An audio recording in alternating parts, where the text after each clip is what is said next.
One of the caveats that I do have some personal information that I did get personally involved in was some information that had to do with the Stargates and Looking Glass, and more specifically the 2012 problem with those projects. The popular opinion of what's out there right now is that the project was shut down because there was a problem when we approached 2012. I've heard it described a number of ways, but to my knowledge, the problem is that the timelines converge on that point in time. And when you know enough about the Stargate projects and the Looking Glass project to know how string theory works and how the possibility of possibilities works and how making one choice over here doesn't necessarily mean that the other choice couldn't exist at the same time. But once you get your brain wrapped around this subject, you find out that at the end of 2012, in an easy way to put it, the choices that we make become less and less consequential to the future. And eventually we're pushed into this bottleneck of time, no matter which choice we make. And that's important to the people that had access to Looking Glass because they would use Looking Glass knowing the choices that they would make and the future would pop up. The big mistake was coming up with the possibility of future. And when we started using a computer to say, well, if we make this choice, it's 79% possible that this scenario happens, and 23% are possible, or whatever, using round numbers, that this scenario would happen. The understanding at the time was that was realistic. However, if you go down the road further and free will continues to exercise itself on this game, that 79% possibility sometimes changes very, very fast.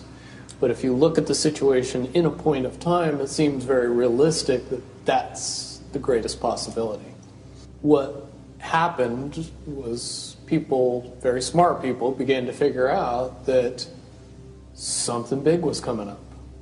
Something that made it so all the possibilities of all the future scenarios of any choice, any possibility that was fed in and observed through the Looking Glass inherently ended up in the same future.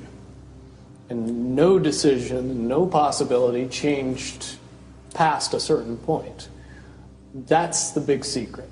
All possible timelines lead to the same basic set of history in the future. That is what sends everybody that has all of the information, that knows everything, into a blind panic.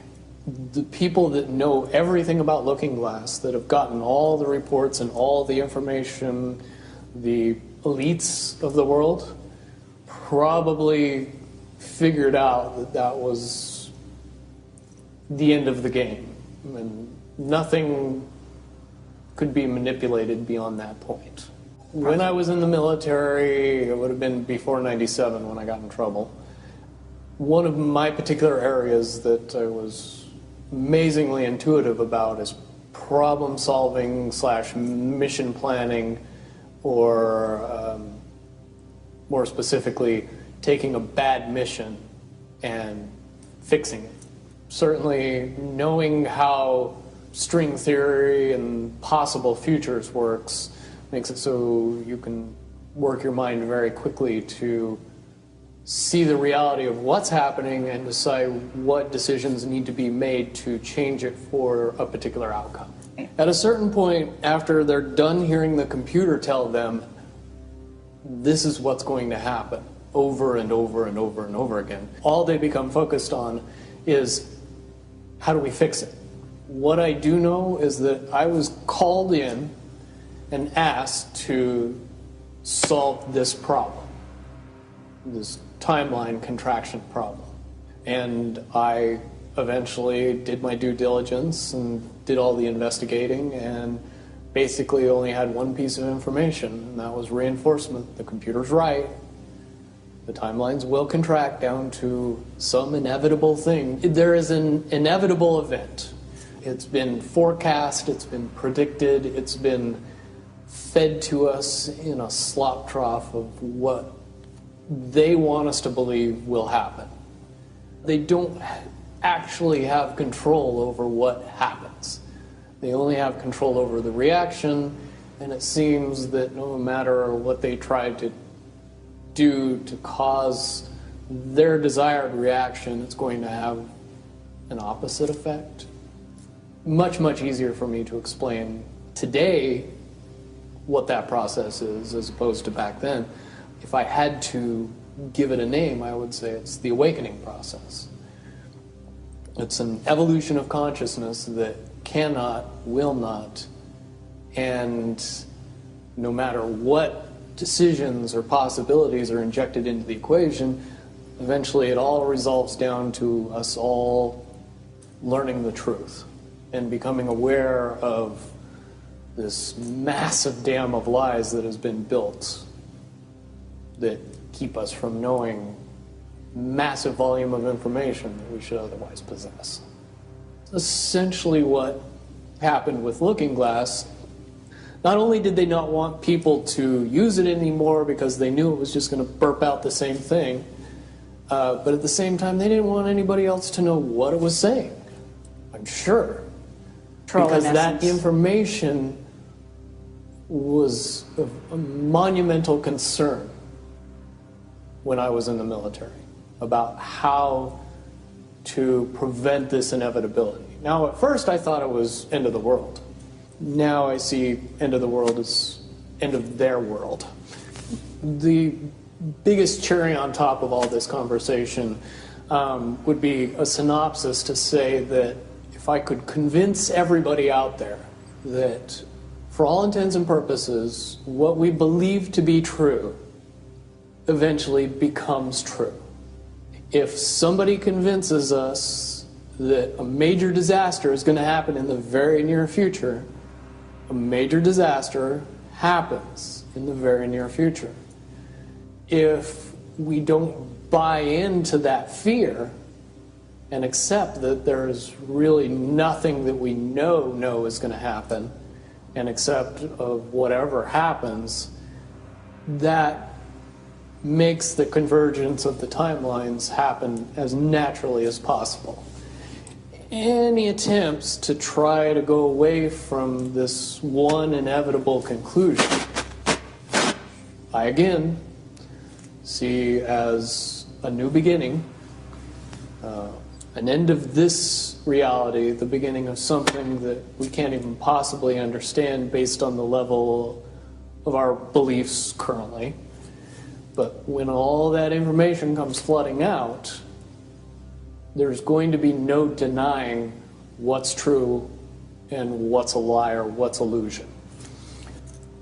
Basically what we're experiencing right now is two master chess players sitting at the board. And one of them looks down at the board and sees that he's in checkmate in 7 moves. And he looks across at his opponent and he knows that his opponent sees it too. So there's no getting out of it. So at this point, the loser can only prolong the game. Both players know the game is over. It's only a matter of time before he does this, and then you're forced to do this, and then he's forced to do this, and eventually checkmate.